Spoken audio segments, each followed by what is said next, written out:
வணக்கம். உதயநிதி அவர்களது வீட்டில் போலீஸ் குவிப்பு.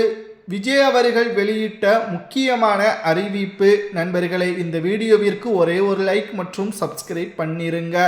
10 லட்சம் கோடி கடனில் தமிழ்நாட்டை தற்பொழுது ஸ்டாலின் அவர்கள் முதல்வராக பொறுப்பேற்று 5 ஆண்டுகளில் மட்டும் சுமார் 5 லட்சம் கோடி கடன் என்பதை ஒட்டுமொத்த தமிழக மக்களும் வியப்போடு பார்க்கக்கூடிய அளவிற்குத்தான் திமுகவின் அரசு செயல்பட்டதா?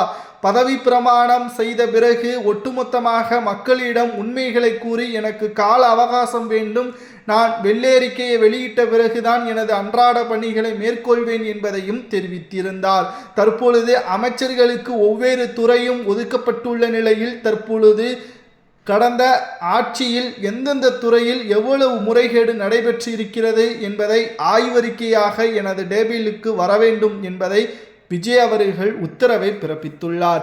மேலும் உதயநிதி அவர்கள்தான் பல ஆயிரம் கோடிகள் ஊழல் செய்திருப்பதாகவும், பினாமிகள் மூலமாகவும், அமைச்சர்கள் மூலமாகவும் சபரீசன் நடத்தக்கூடிய ஜி2 நிறுவனத்தில் நிலங்களை மறைமுகமாக பினாமிகளது பெயர்களில் வாங்கி குவிக்கப்பட்டுள்ளதாகவும், இதில் பல நடிகைகளுக்கு தொடர்புகள் இருப்பதாகவும் தற்பொழுது ஆதாரங்களையும் IAS அதிகாரிகள் தற்பொழுது சமர்ப்பித்துள்ளனர். விசாரணைக்காக எப்ப வேண்டுமானாலும் உதயநிதி அவர்களது வீட்டிற்கு செல்லலாம். இதனால் எந்த ஒரு பிரச்சனையும் வராமல் இருப்பதற்காக போலீஸும் குவிக்கப்பட்டுள்ளதாகவும் தற்பொழுது தகவல்கள் கிடைக்கப்பெற்றுள்ளது. உதயநிதி அவர்கள் திமுக தோல்வி அடைந்து விட்டதை ஏற்றுக்கொள்ள முடியாமல் ஒவ்வொரு விழாக்களிலும் கல்யாண மேடைகளிலும் ஒப்பாரிவிடும் அளவிற்கு, எங்களது ஆட்சியை குறைகூடும் அளவிற்கு நாங்கள் எந்த ஒரு தவறும் செய்யவில்லை, முதல்வர் விஜய் அவர்கள் குழந்தைகளை பிரச்சாரம் செய்ய வைத்து வெற்றியடைந்து விட்டார் என்று ஸ்டாலின் அவர்கள் கூட பேசுகிறார்.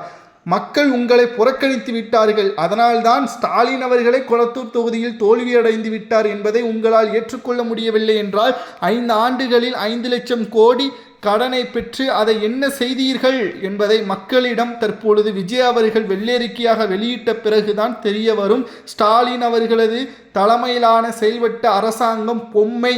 ஸ்டாலின் முதல்வராகத்தான் செயல்பட்டுள்ளார். அவருக்கு பின்னால் சபரீசன், உதயநிதி, சேகர் பாபு இவர்கள்தான் ஆட்சி அதிகாரத்தை நடத்தினார்கள் என்பதும் வெட்ட வெளிச்சத்திற்கு வரும்.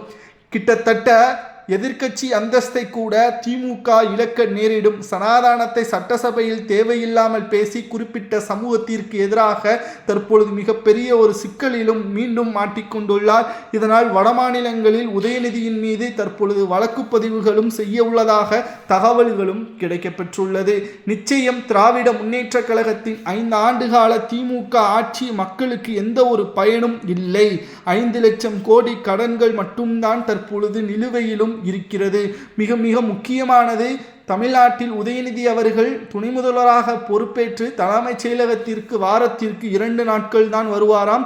அதுவும் எந்த ஒரு நடவடிக்கைகளையும் மேற்கொள்ளாமல் அங்கு இன்ஸ்டாகிராம், ஃபேஸ்புக்குகளை பார்த்துவிட்டு செல்வாராம் என்ற ஒரு குற்றச்சாட்டுகளும் அவர் மீது முன்வைக்கப்பட்டுள்ளது.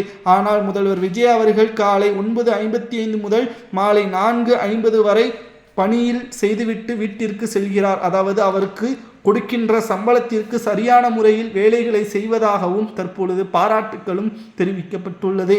திமுகவின் அமைச்சரவையில் இடம்பெற்ற உதயநிதி அவர்களது வீட்டிற்கு விசாரணைக்காக காவல்துறையினர் சென்றால் பரபரப்பான ஒரு சூழல் ஏற்படும். நிச்சயம் அதற்கான தண்டனைகளையும் அவருக்கு கொடுக்க வேண்டும் என்றால் அவருக்கு எத்தனை ஆண்டுகள் தண்டனை கொடுக்கலாம் என்பதை மக்களாகிய நீங்கள் தான் கூற வேண்டும். தற்பொழுது தமிழக அரசியலில் மீண்டு வர முடியாத அளவிற்கு 10 லட்சம் கோடி கடன். எடப்பாடி பழனிசாமி அவர்கள் ஆட்சியில் போது கூட அந்த அளவிற்கு கடன் இல்லை. ஆனால் ஸ்டாலின் அவர்களது ஆட்சியில் 5 ஆண்டுகளில் பல லட்சம் கோடி கடன்களை குவித்துவிட்டு சென்று விட்டார். இதில் மக்கள் தான் தற்பொழுது அவதிக்கு உள்ளாகிறார்கள். ஸ்டாலின் அவர்களை தோற்கடித்தது சரிதான், கொளத்தூர் தொகுதியில் தோற்கடித்தது சரிதான் என்று பலரும் தற்பொழுது பாராட்டுகிறார்கள். ஆனால் திமுக தங்களது அதிகாரத்தை இனியும் ஒட்டுமொத்தமாக பதவிற்கு வர முடியாத அளவிற்கு விஜய் அவர்களது செயல்பாடுகள் கடந்த 7 நாட்களாக மக்களிடம் வரவேற்பை பெறக்கூடிய வகையில்தான் அவரது பணிகளும் அமைந்துள்ளது. இனி திமுக ஆளும் கட்சியாக வருவதற்கு துளி அளவு கூட சாத்தியமே இல்லை என்ற தகவலும் தற்பொழுது கிடைக்கப்பெற்றுள்ளது.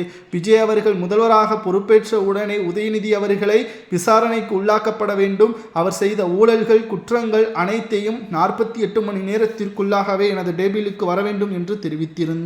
வெள்ளேறிக்கையும் தற்பொழுது இறுதிகட்ட இருப்பதாகவும் இதை வெளியிடும் பட்சத்தில் நேரடியாக உதயநிதி மாஜி அமைச்சர்களது வீட்டிற்கு செல்லக்கூடிய வகையில் காவல்துறையினர்களும் குவிக்கப்படுவார்கள். விசாரணையில் உண்மைதான் என்று தெரிய வரும் பட்சத்தில் அவர்களுக்கான தண்டனை மிகப்பெரிய அளவில் பேசப்படக்கூடிய வகையிலும் திமுக கோபாலபுர குடும்பத்தின் கட்டுப்பாட்டில் இருந்து வெளியேறும். இது மக்களின் இயக்கமாக திமுக என்று கூறுகிறது. ஆனால் வாரிசின் அடிப்படையில்தான் பதவிகளும் ஒட்டுமொத்தமாக கொடுக்கப்படுகிறது. அடுத்த செய்தி, விஜய் அவர்களது ஆட்சி கலைப்பதற்கு வாய்ப்பே இல்லை. மக்களும் தற்பொழுது திமுகவின் கூட்டணிகளும் முழுவதுமாக விஜய் அவர்களுக்கு பக்கபலமாக இருக்கிறார்கள். அதிமுக ஆதரவு கொடுத்தாலும் கூட நாங்கள் ஆதரவை பின்வாங்க மாட்டோம் என்று விசிகாவின் தலைவர் முஸ்லிம் லீக் மற்றும் கம்யூனிஸ்ட் காங்கிரஸ் போன்ற கட்சிகளும் முடிவெடுத்துள்ளது. பாஜக மட்டும் கூட்டணிக்கு வராமல் இருக்கும் வரை நாங்கள் பாதுகாப்பான கூட்டணியை உருவாக்குவோம் என்று அந்தர்பல்ட் இடித்துள்ளனர். இதனால் ஸ்டாலின் அவர்களுக்கு மிகப்பெரிய ஒரு தலைவலி. உதயநிதி அவர்களை உடனடியாக துணை முதல்வராக பொறுப்பேற்க வைத்ததுதான் தற்பொழுது திமுக செய்த மிகப்பெரிய தவறு என்று அடிப்படை உறுப்பினர்கள் கூட தற்பொழுது தலைமைக்கு எதிராக போர்க்கொடிகளை தூக்கும் விதத்திற்கு மாறிவிட்டது. மேலும் ஒவ்வொரு மாவட்டங்களிலும் 2 பவர் சென்டர் என்று கூறப்படக்கூடிய அளவிற்கு இதற்கு முன்னால் திமுகவில் இருந்தது. உதாரணத்திற்கு திருச்சியில் KN நேரு மற்றும் அன்பில் மகேஷ் என்று 2 அதிகார போட்டிகள் தான். திமுக திருச்சியில் பல இடங்களில் தோல்விற்கு முக்கியமான காரணம் திருச்சியில் KN நேரு அவர்கள் மட்டும்தான் வெற்றியடைந்தார். அன்பில் மகேஷ் பொய்யாமொழி அவர்கள் படுதோல்வி அடைந்ததும் குறிப்பிடத்தக்கது. அதேபோல் திருச்சி கிழக்கிலும் தோல்வியடைந்து விஜய் அவர்கள் மாபெரும் வெற்றியடைந்ததும் குறிப்பிடத்தக்கது. இனிமேல் பவர் சென்டர் என்பதை திமுகவின் நிர்வாகிகள் கூறக்கூடாது. இங்கு ஒரே பவர் சென்டர் தான் என்றும் ஸ்டாலின் அவர்கள் கூறியுள்ளார். இது விஜய் அவர்கள் கூறுவதை போல ஸ்டாலின் அவர்கள் கூறுகிறார் என்றும் பல்வேறு விமர்சனங்களும் முன்வைக்கப்பட்டு வருகிறது. ஸ்டாலின் அவர்கள் செய்தது முழுக்க தவறுதான். விஜய் அவர்களை பகைத்து கொண்டது கிட்டத்தட்ட தற்கூறிகள் என்று ஒரு குறிப்பிட்ட சமுதாய மக்களை, ஒரு இளம் தலைமுறையினர்களை குறைகூறும் விதமாக பேசியதுதான் ஒட்டுமொத்தமாக முதல் தலைமுறையினர்களது ஓட்டுக்கள், குறிப்பாக 25, 27, 30, 45 இந்த வயதுள்ள ஓட்டுக்கள் அனைத்தையும் திமுக இழந்தது. இரண்டாவதாக பெண்களையும் மிகவும் கொச்சையான முறையில் பேசி விமர்சனங்கள் செய்ததும் தற்பொழுது திமுக ஆட்சியவே இழக்கக்கூடிய வகையில் அமைந்துவிட்டது. திமுகவில் பவர் சென்டர் என்று ஒவ்வொரு மாவட்டங்களிலும் இருக்கும் வரைக்கும் ஒற்றுமை என்பது கிடையாது என்ற தகவல் ஸ்டாலினுக்கு வந்த நிலையில்தான் தற்பொழுது அனைத்தையும் சரி செய்யும் முயற்சியில் ஈடுபட்டுள்ளார். அனைத்து நபர்களும் ஒற்றுமையாக ஒரே கட்சியாக செயல்பட்டால் மட்டும்தான் அதிகாரத்திற்கு வர முடியும், இல்லை என்றால் ஒருபோதும் அதிகாரத்திற்கு வர முடியாது என்று ஸ்டாலின் அவர்கள் ஆலோசனையும் நடத்தியுள்ளார். ஒரு பக்கம் கட்சியில் பிளவுபடக்கூடிய ஒரு சூழல், மறுபக்கம் உதயநிதி மற்றும் முன்னாள் அமைச்சர்களது வீட்டில் போலீஸ்கள் குவிக்கப்பட்டு விசாரணையை தொடங்க வேண்டும் என்று ஸ்டாலின் அவர்கள் வெள்ளேறிக்கை வெளியிட்ட அறிவிப்பால் தற்பொழுது மிகப்பெரிய ஒரு சிக்கலிலும் மாட்டிக்கொள்ளக்கூடிய ஒரு நிலைமையிலும் தற்பொழுது திமுக ஏற்பட்டுள்ளது.